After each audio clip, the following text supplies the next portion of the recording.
Hi, my name is Parvinder Kaur, and today I'll be telling you a story about one of the most brilliant minds in mathematics, John Nash.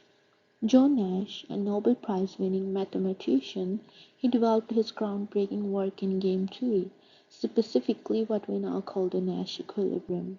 At the time, most mathematicians were focused on zero-sum games like chess, where one player's gain is the other's loss. But Nash expanded this to situations involving cooperation and competition. This insight revolutionized economics, biology, politics, and even computer science. Nash's revolutionary idea was simple yet profound. In a Nash equilibrium, no participant in a game can improve their outcome by changing their strategy if everyone else keeps theirs the same. Imagine you and some friends are dividing a pie. If everyone picks the best slice for themselves without upsetting others, you are in an equilibrium. Nash's work proved that such an equilibrium always exists in a game involving rational players. This discovery made Nash famous in academic circles. The prisoner's dilemma and Nash equilibrium. Let me explain the prisoner's dilemma, a classic example of Nash equilibrium.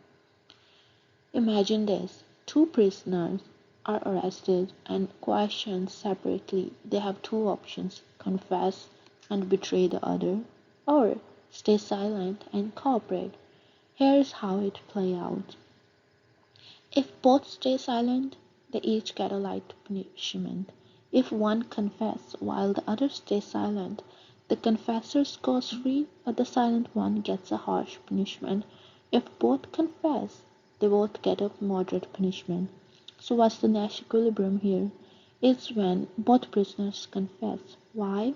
Because neither prisoners can improve their outcome by changing their choice alone.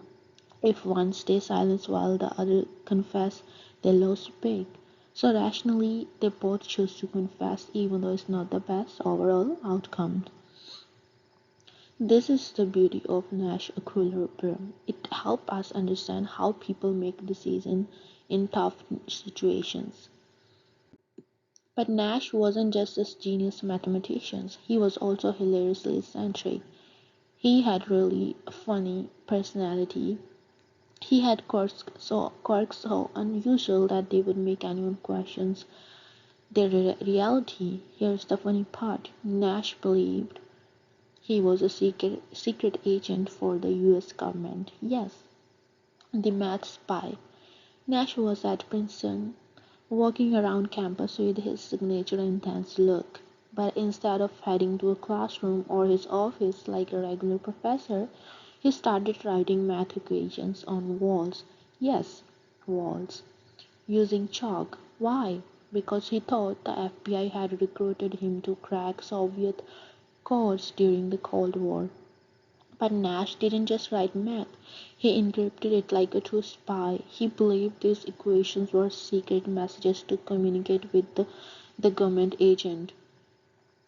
To anyone else, it looked like a mess of symbols, but to Nash, it was a top secret, classified genius. The man thought newspapers were sending him instructions through coded headlines.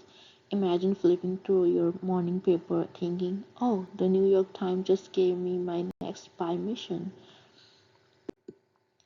Talking to agents. Here is where it gets even funnier. Nash didn't keep this mission to himself. He started talking to random people on campus and convinced they were undercover government agent.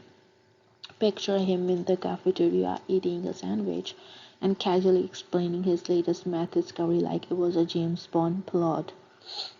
Students were probably thinking, did Professor Nash just recruit me for a mission? Nash even carried strange coded notes with him everywhere. These weren't normal math notes, they were his field reports for the FBI.